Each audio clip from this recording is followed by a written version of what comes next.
essa cruz Ele nos chamou. Amém?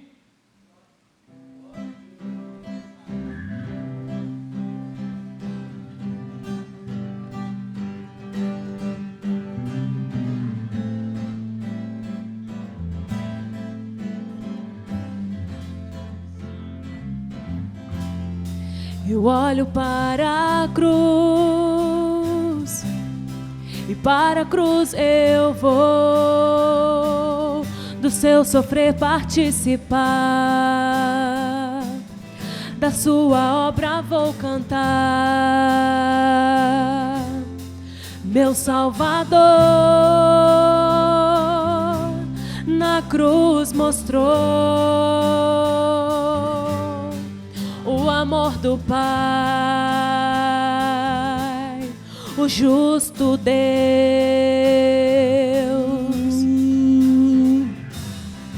Pela cruz me chamou, gentilmente me atraiu e eu, sem palavras, me aproximo, quebrantado por seu amor.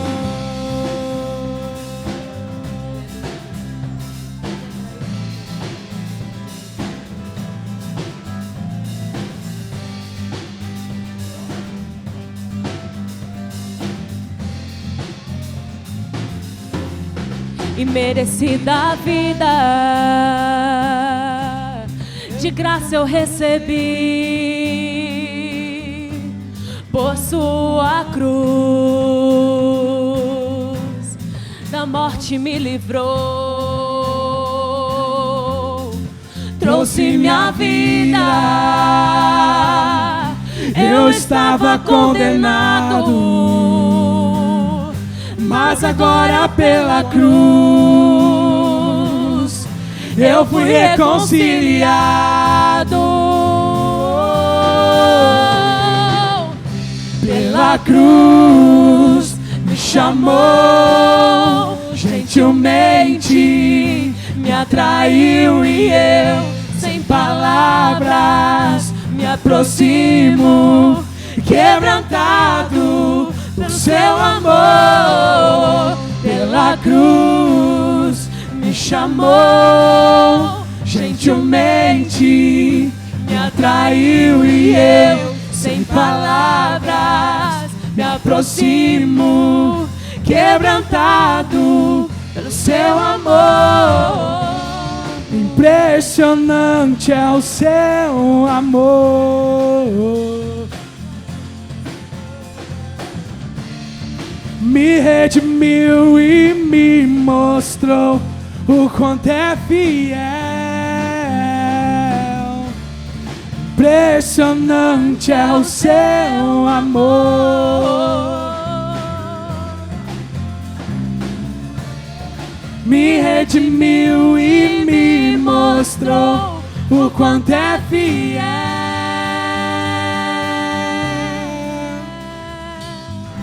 Pela cruz me chamou, gentilmente me atraiu e eu, sem palavras, me aproximo, quebrantado pelo seu amor. Pela cruz me chamou, gentilmente me atraiu e eu, sem palavras, me aproximo, quebrantado pelo seu amor.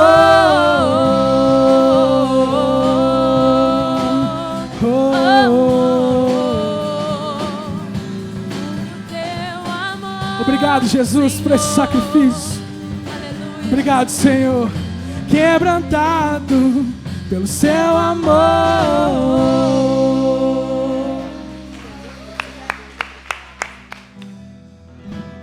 Porque dele, por ele,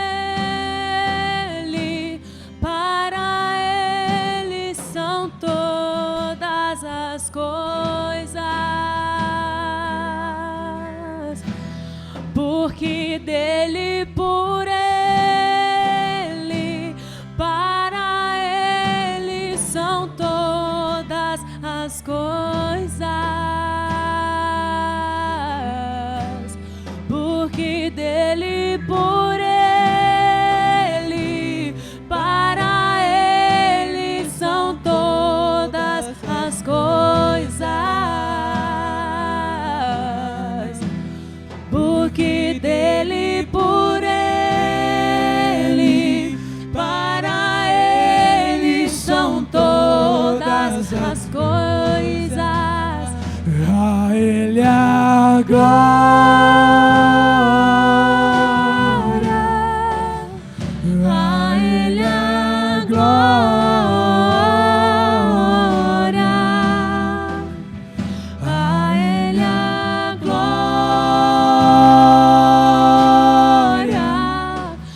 para sempre. Amém.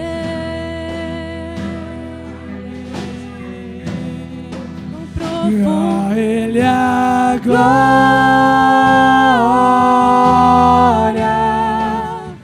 a Ele a glória,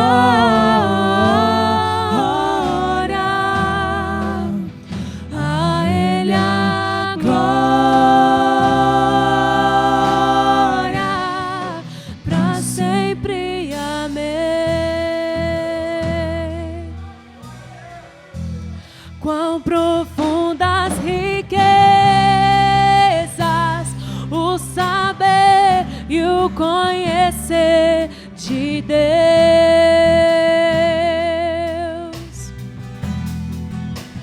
Quão insondáveis teus juízos e seus caminhos. Quão profundas riquezas, o saber e o conhecer de Deus.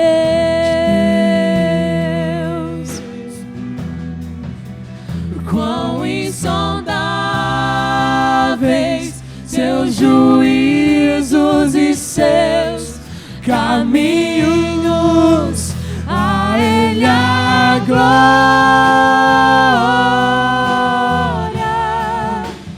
a Ele a glória,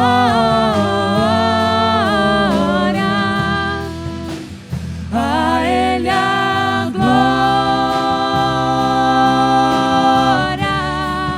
para sempre. Amém.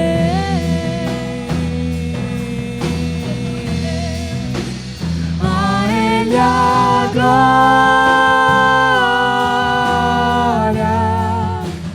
a Ele a glória,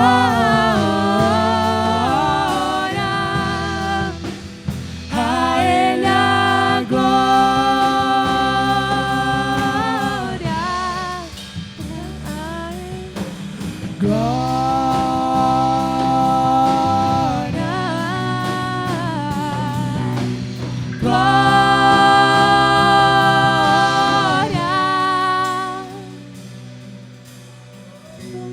para sempre. Amém. Glória a Deus. Toda a honra e toda a glória. Senhor. Glória a Deus. Primeiro culto do ano, como já foi dito, né? Vamos começar então o ano.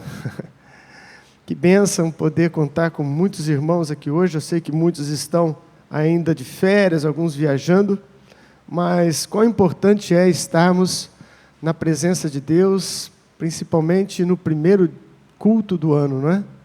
Primeiro culto de ano. Lembrando que o Senhor merece toda a primazia, toda a prioridade. Deus primeiro, depois tudo o resto. Amém? Vamos à palavra do Senhor, então. Tem uma palavra que eu creio que é de Deus para as nossas vidas neste início de ano. E o texto que nós vamos ler está em Apocalipse, capítulo 22.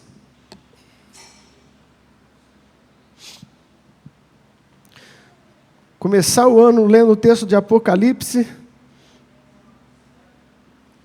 Apocalipse, capítulo 22, versículo de 8 até o 13.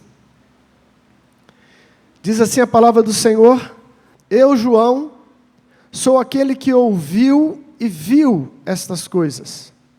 Tendo-as ouvido e visto, caí aos pés do anjo que me mostrou tudo aquilo para adorá-lo. Mas ele me disse: não faça isso. Sou servo com vocês, seus irmãos, os profetas, e com os que guardam a palavra deste livro. Adore a Deus. Então me disse: não cele as palavras da profecia deste livro, pois o tempo está próximo. Continue o injusto a praticar injustiça, continua o imundo na imundícia, e continue o justo a praticar justiça, e continue o santo a santificar-se. Eis que venho em breve, e a minha recompensa está comigo, e eu retribuirei a cada um de acordo com o que fez. Eu sou o Alfa e o Ômega, o primeiro e o último, o princípio e o fim. Aleluia. Pai, graças eu te dou mais uma vez pela tua santa palavra, Senhor. Eu peço graça, Senhor, para ministrá-la na unção do teu Espírito, e que a tua palavra, Senhor, ultrapassa a linha somente de conhecimento, de raciocínio, mas chega, Senhor, no rema de Deus, uma palavra para trazer vida, e vida com abundância, e vida espiritual para toda a tua igreja, em nome de Jesus Cristo. Amém.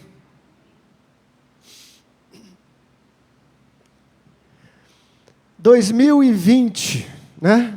Viramos a página e entramos agora em um novo ano, mas que na verdade traz os problemas, né? Ou a maioria dos problemas do ano passado. Eu creio que toda a igreja, que cada um de nós pôde tirar algumas lições deste ano de 2020. Foi um ano atípico. Foi um ano como nunca visto, de forma abrangente e mundial. Algo que aconteceu e que mexeu com tudo, mexeu com todos. E nós vimos neste ano algumas coisas que são proféticas, algumas coisas que são preparatórias para um futuro que virá. Nós vimos uma pandemia que devastou muitas vidas. Existe sim muito exagero, existe sim, infelizmente, muita política egoísta no nosso país e sobre toda a terra, que manipula, que aproveita de tudo e de todos. Mas não podemos negar que há uma doença, que há um vírus, que há mortes por todo mundo. Segundo últimos dados, parece que já morreram 1.800.000 pessoas em toda a terra. Eu acho que já passou esse número. Mas eu também sei, porque eu conheci gente aqui em Ribeirão Preto mesmo, né, que estava em um estado terminal de câncer, e que, no estado terminal de câncer, pegou um coronavírus e morreu. Morreria se fosse de uma gripe simples, talvez, né? E sem falar de, talvez, muitos casos que nem foi exatamente o coronavírus. Mas, como eu já disse, não podemos negar que essa doença existe. Essa doença mata e se tornou uma epidemia mundial. Mas nós também vimos, através dessa situação, deste momento mundial, um domínio, uma preparação de um domínio que se dá primeiramente vindo de ordens dos governos, um domínio governamental, que usou uma ferramenta que mais funciona nessa hora, a ferramenta do medo. Os governos, os líderes, impuseram várias restrições, dominaram a saída, a entrada, dominaram até mesmo as coisas particulares das pessoas, quem você recebe na tua casa, se você pode ir, se você não pode ir. Isso tudo com ordens vinda do alto, do governo, mas com a ferramenta do medo. Implantou o medo nos corações das pessoas. E a gente viu e cansa de ver pessoas sozinhas dentro de um carro com uma máscara. Ela está com a máscara dentro do carro, mas não tem mais ninguém. E eu acho que ela está acostumada e apavorada. E assim muitos agiram e talvez ainda estão agindo até hoje. E o que isso tem a ver com o Apocalipse? Tem a ver com o Apocalipse. Porque nós sabemos das profecias que num futuro vai haver um governo único, um governo mundial, que vai ditar regras que nós, cristãos, não gostaríamos de praticá-las ou não gostaríamos de estar aqui, mas talvez estaremos e veremos este domínio. Então, talvez isso tenha sido hoje um ensaio, uma preparação do que possa vir lá na frente, não é? Uma preparação. Mas, diante deste quadro todo, de algumas coisas que nós vimos e aprendemos, seria bom se Deus tivesse me dado uma palavra para 2021, né? Uma palavra de refrigério, tipo assim, 2021 vai ser um ano da multiplicação, da frutificação, mas sinto em lhe dizer que Deus não me deu nenhuma palavra, exceto a palavra que Ele já nos deu, que é a sua palavra escrita e revelada. Estava vendo uma mensagem de um pastor na virada do ano, culto da virada, e ele estava explicando do culto da virada passada, que foi de 2019 para 2020, onde ele lançou uma palavra profética para a igreja que o ano de 2020 seria um ano da multiplicação e do crescimento em todos os sentidos. E aí ele estava agora no culto da virada para 2021, e ele estava tentando, se encontrar naquele contexto, ou tentar corrigir, ou remendar. E aí ele disse que antes de uma multiplicação sempre tem um tempo de deserto. E ele disse que então 2020 foi esse ano do deserto, mas que a multiplicação então virá agora. Se Deus dá uma palavra, realmente, nós como atalaias de Deus temos que trazer a palavra, né? Mas quando Deus não dá a palavra, é melhor você ir na palavra revelada, naquilo que nós temos já revelados para nós. Não é verdade? Então eu não sei, 2021, se vai ser um ano de multiplicação, de restituição. Muitos gostam dessa palavra, restituição, não é? Porque perdem, querem receber de volta. E alguns querem receber multiplicado, né? Mas eu tenho a minha opinião para 2021. A minha opinião não é revelação. Nós ainda teremos muitos tempos difíceis. Eu acredito que 2021 não mudou quase nada, porque viramos o calendário, ainda estamos diante das mesmas dificuldades e esperando, com a graça de Deus, que essa vacina, se é que ela vai vir e será mesmo eficaz, possa solucionar, né, o problema dessa epidemia. Mas teremos um ano difícil ainda. Teremos um ano difícil. Principalmente no Brasil, que ainda não se tem ainda nenhuma programação para isso, enfim. Teremos um ano difícil. Agora, o que fazermos como igreja? O que fazemos como igreja diante dessa situação? Uma coisa que me preocupou um pouco diante deste quadro apocalíptico, né, que surgiu, onde, querendo ou não, todos que conhecem um pouco da palavra, encontram textos, encontram palavras que possam ser associadas a isso que nós estamos vivendo, não é? Como um domínio, como peste, e não há como negar que a peste é um grande sinal dos finais dos tempos, não é? Não podemos negar isso. Jesus falou que haveria guerra, fome e peste. Então a peste está incluída num dos sinais dos fins dos tempos. Mas o que me preocupa um pouco, e eu busquei a direção de Deus, é nós como igreja, igreja do Senhor, como devemos agir? Porque algumas pessoas eu tenho percebido que elas estão diante dessas revelações, se posicionando como se fossem pessoas que iriam mudar a história, impedir que tudo isso venha. Mas as revelações dadas por Deus nas Sagradas Escrituras acerca das coisas que virão, é para que a igreja se prepare, não para que a igreja consiga impedir que essas coisas aconteçam. A igreja não vai conseguir impedir, porque se a igreja impedisse, a palavra não se cumpria, a palavra de Deus ia cair por terra. Todo o quadro descrito de finais de tempos, quer ele já está em andamento ou não, eles virão e acontecerão. Virão e acontecerão. Não estou dizendo que a gente não possa participar da política, não deva ser luz em todas as áreas. Sim, devemos. Fazer bom uso do nosso direito de escolha, escolhermos pessoas que pelo menos nos parece ser pessoas que têm temor a Deus, né, têm princípios cristãos, enfim. Participar sim, não podemos ser omissos. Mas, amados, esqueçam, nós não vamos impedir as coisas. Quando tudo estiver pronto, teremos sim um avanço do mal sobre a terra. Não sei se a igreja estará presente, se será arrebatada, isso é um outro estudo, uma outra situação, existem várias vertentes com relação a isso. Mas, igreja, nós não vamos mudar o que virá. Então, bispo, por que Deus nos revelou através da palavra as coisas que virão? Para que a igreja faça e ocupe o papel que é da igreja, em meio à grande tribulação. É para isso. Para que eu e você se aperceba do momento, e então tomamos uma postura, e é essa mensagem que eu vou entregar, que é o papel da igreja, que é o papel do povo de Deus. Que é o papel do povo de Deus.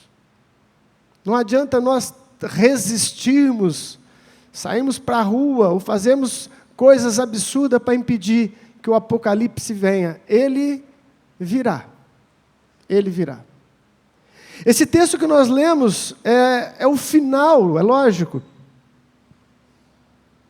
dessa revelação que João teve, uma das maiores revelações dos finais dos tempos. O livro de Apocalipse, ele traz coisas presentes da época que já aconteceram, ele traz coisas acerca do futuro que acontecerá. Foi revelado a João coisas na terra, coisas no céu. João viu o que nenhum outro homem, eu acho que conseguiu ter o privilégio de ver. Ele viu a vitória do reino de Deus, ele viu o diabo sendo vencido, ele viu tudo o que podia. E no final dessa revelação toda, é o texto que nós lemos, e que é lógico se encerra no 21. E que é desse texto que eu quero tirar a mensagem dessa manhã, o que fazer no ano de 2021. A princípio eu tinha pensado no tema, o que esperar do ano de 2021? Aí eu falei assim, não, está errado.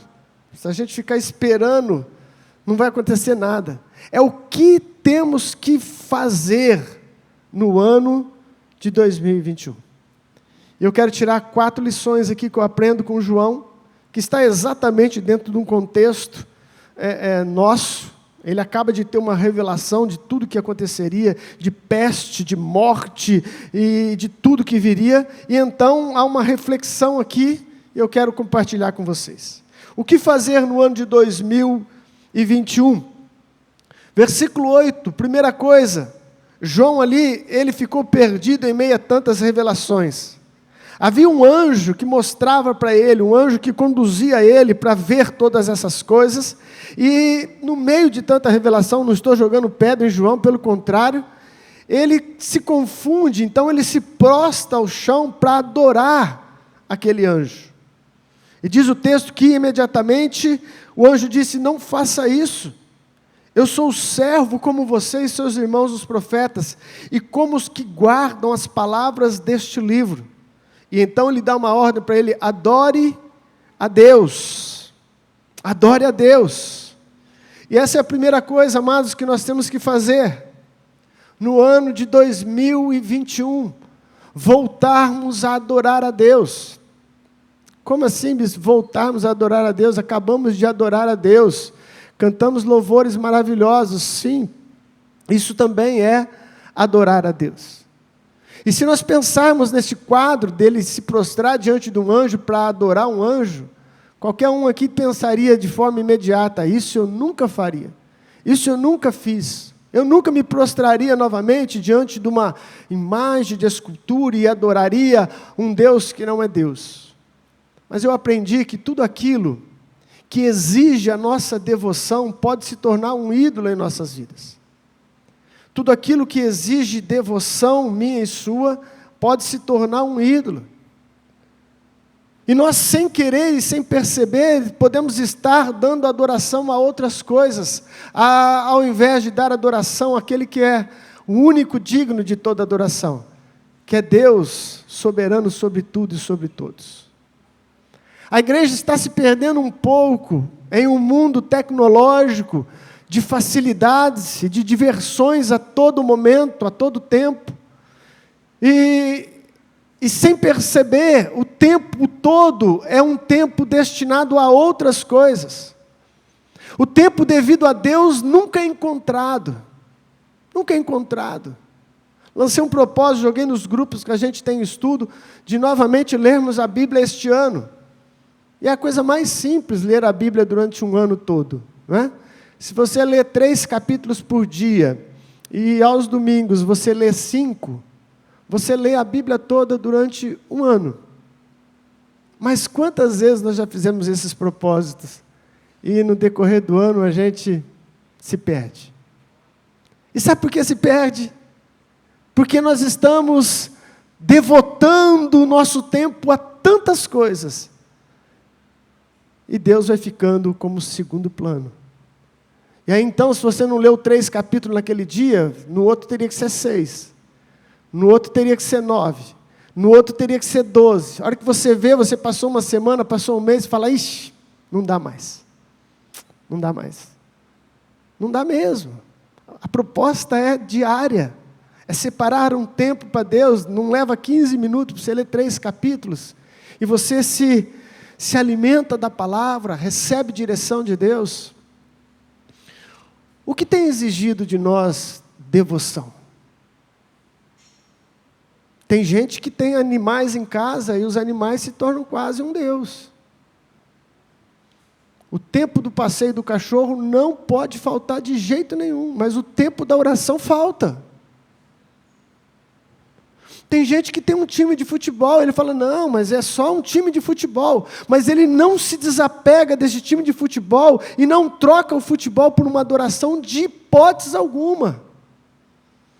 Se o jogo cair na hora do culto, a Deus culto.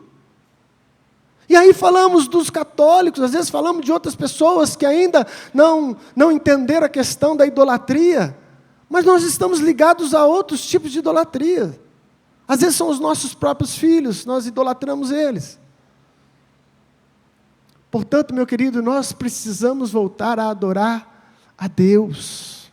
Adorar a Deus não é só cantar na igreja. Adorar a Deus é um estilo de vida onde Deus realmente ocupa o primeiro lugar das nossas vidas. Primeiro Deus, depois eu. Primeiro Deus, depois eu. A igreja precisa voltar a colocar Deus em primeiro lugar. Todos nós, todos nós. João se deparou com essa situação e o anjo disse, adora a Deus, João. O papel da igreja em plena pandemia, em tempos difíceis, continua sendo, adore a Deus, ocupe a posição que o Senhor te colocou como igreja na terra. As pessoas têm que ver que o Deus que nós servimos, Ele ocupa o primeiro lugar. As pessoas têm que ver que o que tem mais importância em nossas vidas é o serviço ao Deus vivo. Amarás o Senhor de todo o teu coração, de todo o teu entendimento, com toda a tua alma, com toda a tua força. Este é o maior mandamento. É com tudo, é todo amor, é toda a alma, é todo ser, é toda força. Não há parcela, não há divisão, não há equação, é o ser todo pertence a Ele. Voltemos a adorar a Deus e colocar Deus no lugar que Ele sempre foi, lugar de adoração, de reverência em nossas vidas. Segunda coisa que eu aprendo com esse texto de João, encontra-se no versículo de número 10. Então ele me disse, não cele as palavras da profecia deste livro, pois o tempo está próximo. Não cele a palavra da profecia deste livro. O que era isso? O que era o selo? Quem já leu o Apocalipse vai entender ainda melhor, porque no começo do livro de Apocalipse, há um livro para ser aberto, e este livro está selado. E ninguém podia abrir o livro, e João começa a chorar. E João chora porque não há quem é digno de abrir o livro. Está lá no começo do livro de Apocalipse. Mas aí o anjo diz, não, o cordeiro que esteve morto, mas vive, ele é digno de abrir o selo e de ler o livro. O selo naquela época em um livro era o fechamento dele, era o lacre do livro. Ou seja, ele não poderia ser aberto, não poderia se romper o selo. O selo era a garantia de que aquilo chegaria sem ser aberto, sem ser visto. É como um lacre que algumas empresas usam nos caminhões, né? Carrega uma carga valiosa, então vai um lacre nas portas. O lacre não pode ser rompido, porque se foi rompido é sinal de que a porta foi aberta e pode ter sido roubado, pode faltar alguma coisa. Portanto, João recebe a ordem de que o livro não devia ser fechado. E então isso nos leva a crer que este livro tem que ser lido. Este livro tem que ser conhecido, esse livro tem que ser anunciado. E este é o segundo ponto, a posição da igreja em plena pandemia, ou o que vier de dominação, ou o que for, a igreja tem que continuar fazendo o que foi chamado, pregando a palavra do nosso Senhor Jesus Cristo. Segundo aos Coríntios capítulo 3, versículo 3, o apóstolo Paulo falando à igreja, fala assim: vós sois cartas vivas, escrita não com tinta, mas escrita pelo Espírito Santo de Deus, não em tábua de pedra, mas nos corações. Cada um de nós somos cartas vivas, somos cartas ambulantes, andando nessa terra, indo para o trabalho, indo para a escola, indo para casa. Nós somos cartas vivas. O que isso quer dizer? Que as pessoas vão ler em nós o que nós temos. Eu vi não é uma frase, é uma história, ou uma poesia do Mário Portela, acho que é Mário Portela, é isso, aquele escritor? Eu achei aquilo muito interessante e postaram no Facebook. Ele diz assim, que uma pessoa estava levando uma xícara com café e alguém esbarrou nela, deu um esbarrão, então caiu o café. E aí perguntaram para aquela pessoa: por que você derramou o café? E ela respondeu: porque me empurraram. Ele diz: não, está errado. Você derramou o café porque você tinha café dentro da xícara. Se você tivesse água, você derramaria água. Se você tivesse chá, você derramaria chá. E ele tirou uma lição dali que eu achei fantástica. Ele diz o seguinte: isso é vida. Mais cedo ou mais tarde a vida vai nos empurrar. A pandemia, o ano passado, nos empurrou forte para várias direções. E o que você derramou? Porque nós vamos derramar aquilo que está dentro de nós. É isso que nós vamos derramar para fora. E só há uma maneira de percebermos o que temos dentro de nós, ou talvez essa seja a maneira mais eficaz. É quando o mundo nos empurra, é quando as situações nos pressionam, aí então nós vamos colocar para fora o que está dentro de nós. Nós podemos andar dizendo que, olha, eu estou cheio de virtude, dentro de mim só tem amor, só tem graça, só tem perdão.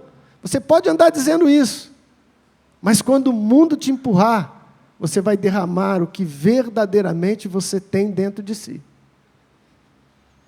E é por isso que o apóstolo Paulo diz que nós somos como cartas, nós somos como o evangelho, nós somos como uma palavra que anda pela terra. O que nós estamos passando, o que as pessoas estão vendo? Qual é o texto que você consegue transpassar com a sua vida? Nós somos cartas vivas, mas também não podemos esquecer da recomendação de Paulo a Timóteo. Eu quero ler com você. Segunda carta de Paulo a Timóteo, capítulo 4.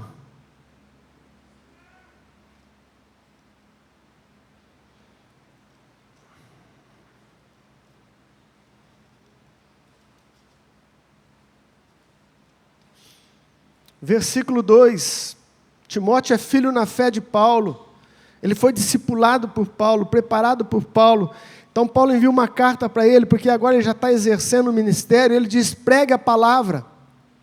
Esteja preparado a tempo e fora de tempo, repreenda, corrige, exorta, com toda a paciência e doutrina. Timóteo, pregue a palavra, esteja preparado para pregar a palavra. Timóteo, pregue a palavra em tempo e fora de tempo. O que é isso? Em tempo é algo programado. Esse é o momento que eu estou pregando a palavra, em um tempo programado. Mas existe no nosso dia a dia vários momentos em que nós temos que anunciar a palavra fora de tempo. São as situações que nos cercam, são as pessoas que estão ao nosso redor. A igreja em plena pandemia, ou seja lá o que vier, não pode perder o maior foco, que é anunciar o evangelho de Jesus Cristo. que é pregar a palavra. Pregar falando e pregar vivendo. Sendo o evangelho ambulante na terra e usando dos dons e da boca para falar do evangelho do reino de Deus. O Senhor não nos deu o entendimento e a revelação do que viria, meu querido, senão para nos preparar para sermos aquilo que a igreja tem que ser, atalaias de Deus, povo lavado e separado para levar as boas novas do evangelho. Quando Deus nos revela a proximidade do fim, em outras palavras, Ele está dizendo: filho, acelera, igreja, acelera, está chegando. Não é igreja dorme e fica em casa. Ficamos em casa um bom tempo, não é, sem culto presenciais. E quando se liberou, eu falei: vixe, agora o povo de Deus vai voltar fervendo, porque ficou tanto tempo longe dessa comunhão, dessa coisa boa. Mas infelizmente, nem todo mundo voltou fervendo. Há alguns que ainda nem conseguiram voltar. E Deus manda dizer hoje para mim e para você: estamos nos aproximando dos finais dos tempos. Acorda, igreja do Senhor Jesus. Pregue a palavra. Não cele a sua boca. Pregue a palavra. Em tempo e fora de tempo. Se você não conseguir pregar nos momentos em que você teria que pregar, você deixa de cumprir uma das maiores funções que Deus te colocou na terra, é ser luz e sal no meio do povo. Luz e sal. E eu não preciso nem de relembrar das advertências daqueles que não são aquilo que deveriam ser. Porque o Senhor Jesus advertiu de forma muito severa. Falou: se você foi colocado como luz, mas você não ilumina, para que você serve? Se você foi colocado como sal, mas você não tem sabor nenhum, para que serve? O sal só tem uma função, a luz só tem uma função, meu querido. A luz foi feita para iluminar, o sal foi feito para salgar, para dar gosto. Não se usa sal no reboco da parede, não se usa luz para fazer nada, senão para iluminar. Não cele o livro. Igreja, não cele o livro, nós precisamos continuar a nossa missão. Terceiro lugar que eu aprendo com João, finalmente, nesses momentos finais da revelação do Apocalipse, no versículo 11, ele diz: continue o injusto a praticar injustiça. Continua o imundo na imundície. Continua o justo a praticar justiça. E continua o santo a santificar-se. Continue o santo a santificar-se. Sempre foi assim, meu querido, e sempre será. E nos últimos tempos, talvez isso vai se agravar. Algumas pessoas que não querem seguir o Evangelho, algumas pessoas que não querem dar ouvido à voz de Deus, eles vão cada vez mais se lamear, eles vão cada vez mais praticar aquilo que está dentro deles. Simplesmente eles também estão colocando para fora aquilo que está dentro deles, que é a injustiça, que é o ódio, que é a resignação. Mas acerca da igreja, o anjo disse para João: mas o justo continue praticando justiça, e o santo continua a santificar-se. Por que que Deus nos deu uma revelação? O que nós fazemos diante deste mundo que está se aproximando do fim? Nós precisamos continuar no processo de santificação. O escritor de Hebreus diz que nós devemos seguir a paz com todos e a santificação, pois sem a qual ninguém verá o Senhor. E o que é santificação? O que é ser santo? Ser santo é ser separado. Separado para. Então Deus chama uma igreja santa, e essa igreja tem a incumbência de dia após dia se santificar-se cada vez mais. Ao mesmo tempo que você é santo, porque foi lavado pelo sangue, você precisa dia após dia santificar-se das impurezas deste mundo. E o que é ser santo? É ser separado para a glória e uso do Senhor dos senhores e Rei dos reis. Deus vem buscar uma igreja santa, Mas, bispo, nós estamos em plena pandemia, há pressões de todos os lados. A igreja continua a santificar-se. O justo continua a praticar justiça. E a igreja continua a se separar de tudo aquilo que contamina. De separar de tudo aquilo que contamina. É exatamente isso que Paulo fala na segunda carta aos Coríntios, capítulo 7, versículo 1. Vai lá comigo rapidinho. 2 Coríntios, capítulo 7.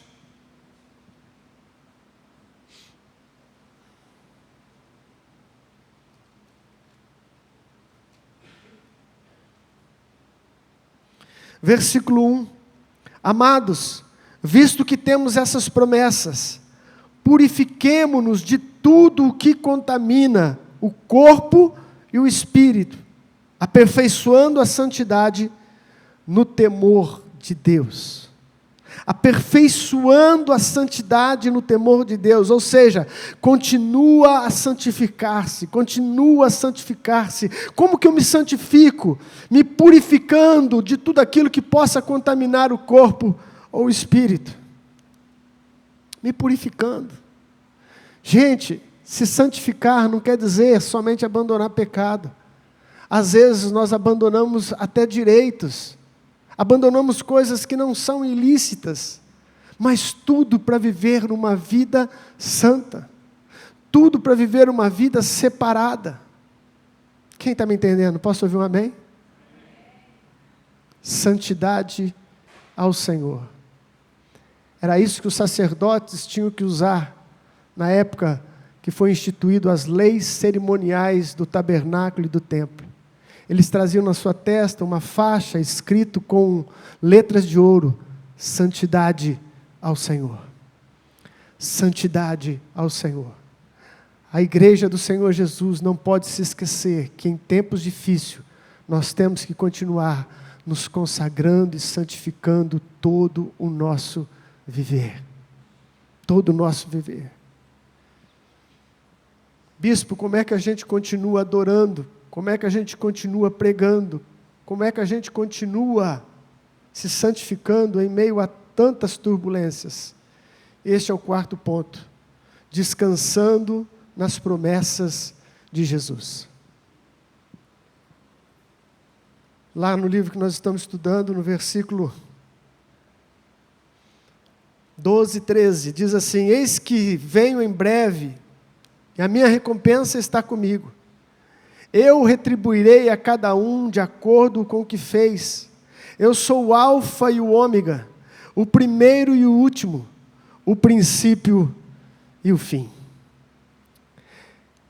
A igreja só consegue permanecer neste estado de paz, caminhando e cumprindo o chamado que nos é dado, se nós acreditarmos na promessa que Jesus fez. Mas, bispo, nessa época eu perdi demais. Ei, meu querido, a tua recompensa está na mão do seu Senhor, e um dia você receberá a recompensa dEle. A nossa recompensa vem do alto, meu querido. Estamos de passagem nessa terra. Quem nunca perdeu nada, quem nunca abriu mão para alguma coisa, faz parte da vida. Um dia você ganha, outro dia você perde, outro dia você recupera. Mas o nosso alvo principal não pode ser isso, porque senão nós seremos abalados. O meu ramo não foi afetado, mas eu sei do ramo de muitas pessoas que foram. Estão passando lutas, perderam realmente trabalho, perderam condições financeiras. E aí, como é que vai manter-se estável, como um santo em meio à tribulação, confiando no que Jesus disse: a tua recompensa está nas mãos do seu Senhor. Nós não vivemos somente por coisas daqui, meu querido. Já dizia o apóstolo Paulo, se a nossa esperança está somente nessa vida, nós somos os mais miseráveis de todos os homens. E eu entendo perfeitamente o que Paulo está dizendo. Por quê? Porque a gente abre mão de tanta coisa. A gente abre mão de passeios muitas vezes, abre mão de festa muitas vezes, abre mão de coisas que nem são pecados, como eu disse, mas abrimos mão. Portanto, a minha esperança não está nessa terra. Se estivesse, eu não ia abrir mão disso, eu ia curtir tudo, eu ia aproveitar o máximo possível, mas a minha esperança está na vida eterna, a minha esperança está naquilo que virá. Nós teremos uma recompensa, cada um de nós, segundo as nossas obras, segundo aquilo que vivemos aqui. Há uma recompensa da parte de Deus. Eu, quando oro a Deus, a gente fala muita besteira, né? Eu falo, Senhor, eu não preciso de recompensa nenhuma. Eu só quero ouvir do Senhor, servo bom e fiel, entra no gozo do seu Senhor. Para mim isso é a maior recompensa, mas o Senhor deixou várias coisas escritas, que haverá mais do que tudo isso. E não é errado você desejar essas heranças celestiais, não é errado você desejar isso no teu coração, não é errado você ter o foco de que vai haver recompensa, porque o Senhor prometeu que haveria. E em segundo lugar, para nós permanecermos firmes como igreja, inabalável no meio da tempestade, cumprindo a missão de pregar o Evangelho, de se santificar a cada dia mais. Você e eu precisamos entender o que ele fecha aqui dizendo, olha, eu sou o alfa e o ômega. O alfa é a primeira letra do alfabeto grego e o ômega é a última letra. Ele diz, eu sou o primeiro e o último, eu sou o começo e o fim. Sabe o que quer dizer isso, meu querido? Nada está fora do controle de Deus. Não tem pandemia, não tem peste, não tem governo de anticristo, não tem calamidade nenhuma que fugiu do domínio do Senhor, porque Ele é o começo e Ele é o fim, tudo está em suas mãos. E somente crendo e confiando nisso, eu posso caminhar com paz em meio vale de ossos secos, ou qual for o vale que nós tenhamos que passar. Ele é o começo e Ele é o fim. Ai, bispo, eu acho que chegou o fim. Estou nem aí. Ele é o começo e Ele é o fim. Ele começou, Ele fechará. Isso está dizendo para mim e para você, por que nós vivemos tão angustiados? Porque perdemos essa confiança de que Ele está no controle de todas as coisas. Nós cantamos agora há pouco, meu querido, o livro de Colossenses tem uma parte que fala dessa supremacia de Cristo, que é maravilhoso. Colossenses capítulo 1, versículo 14 em diante, diz assim que Jesus criou todas as coisas para Ele, e diz mais que todas as coisas subsistem por causa dEle. Eu vou traduzir para você. Ele não somente criou todas as coisas criadas foram criadas para Ele. Eu e você somos do Senhor Jesus, fomos criados para Ele, mas o texto diz que todas as coisas continuam a subsistir por causa dEle. Ele está no comando, meu querido. A terra continua girando, ao amanhecer e ao entardecer, e tudo continua porque Ele permite que tudo continue, Ele mantém todas as coisas. Eu estou na mão dEle, meu querido.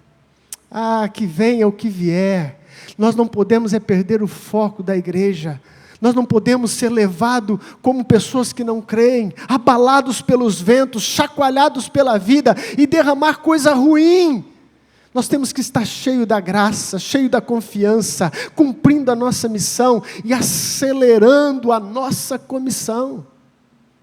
Acelerando. Deus está mostrando, Deus tem mostrado que virão tempos difíceis. Não é para você apavorar, não é para você dormir mais, é para você entender que precisamos acelerar a nossa missão como igreja do Senhor na face da terra. Posso ouvir um amém? Amém. Aleluia. Vamos ficar de pé em nome de Jesus. Vamos adorar a Deus com aquele último louvor que vocês adoraram. Aleluia. Nós vamos ter que se readaptar. Nós vamos ter que se reinventar. Sim, podemos readaptar, podemos reinventar, podemos fazer diferente, só não podemos parar de fazer. Porque essa é a nossa missão. Porque esse é o nosso chamado. E em nome de Jesus Cristo, nós iremos adiante, como bons soldados de Cristo, que não se embaraça com os negócios dessa vida. Aleluia! Vamos adorar a Deus e depois nós vamos estar orando todos juntos, pedindo graça de Deus para continuarmos a fazer o que Ele nos mandou a fazer. Aleluia! Porque dele, por ele, para ele são todas as coisas. Porque dele, por ele, para ele são todas as coisas. Porque dele, por ele, para ele são todas as coisas.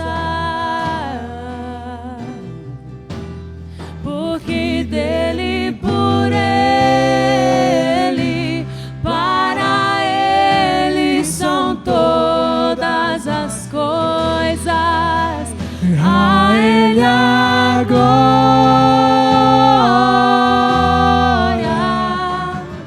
a ele a glória,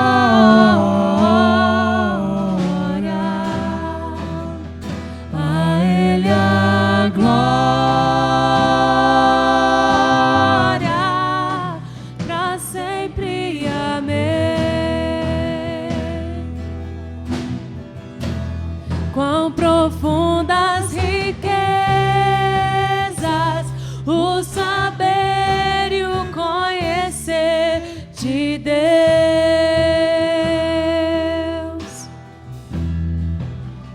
Quão insondáveis teus juízos e seus caminhos. Quão profundas riquezas. Adore a Deus, adore a Deus. O saber e o conhecer de Deus.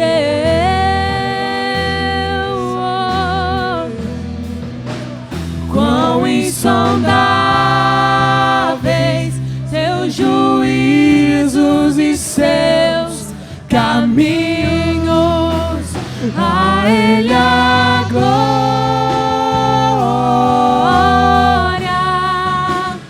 a ele a glória, a ele a glória, pra sempre. Amém. Aleluia. Ore ao Senhor agora, meu querido. Pai, mais uma vez entramos em Tua presença com clamor, Pai, com oração diante da Tua face. Oh Senhor, Tu és o começo e o fim. Todas as coisas, Senhor, foram criadas por Ti e para Ti, Senhor, somos seus, ó Pai.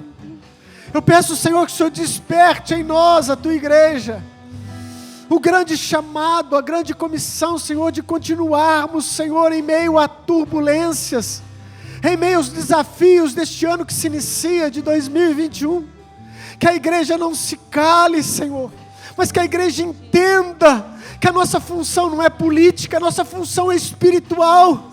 Nós temos que ganhar os perdidos, nós temos que anunciar a Tua palavra, nós temos que ser cartas vivas neste mundo, Senhor.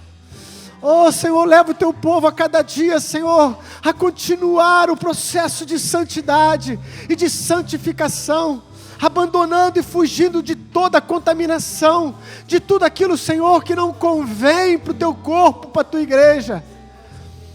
E que a Tua igreja entenda, Senhor, a advertência dada. Eis que em breve eu estou voltando. Vamos acelerar, vamos intensificar, vamos nos lançar ainda mais na Tua presença neste ano, Senhor. Dê direção para a Tua igreja, dê direção para o ministério da Igreja Metodista Renovada, Senhor, em nossa região, em todas as regiões, ó Pai. Que nós tenhamos a mesma visão, o mesmo foco, a mesma direção, de continuarmos focados no chamado que nós temos, de ganhar almas, de sermos luz diante das trevas. Pai, eu te louvo e te agradeço, Senhor, porque o Senhor não trouxe uma revelação nova, mas o Senhor vivificou a tua santa palavra e nos deu a direção novamente, Pai. Eu te louvo e te agradeço e peço graça sobre nós, somente graça sobre a tua igreja, porque a tua graça nos basta, Senhor. Aleluia, aleluia. Erga a tua mão para o céu. Que o grande amor de Deus Pai, que a graça do nosso Senhor Jesus Cristo e a doce presença do Espírito Santo esteja conosco e com todo o povo de Deus, hoje e para sempre. Amém. Aleluia. A Ele a honra, a Ele a glória, a Ele o louvor. A Ele a glória,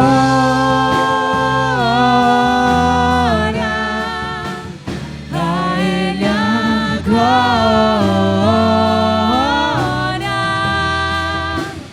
a Ele a glória,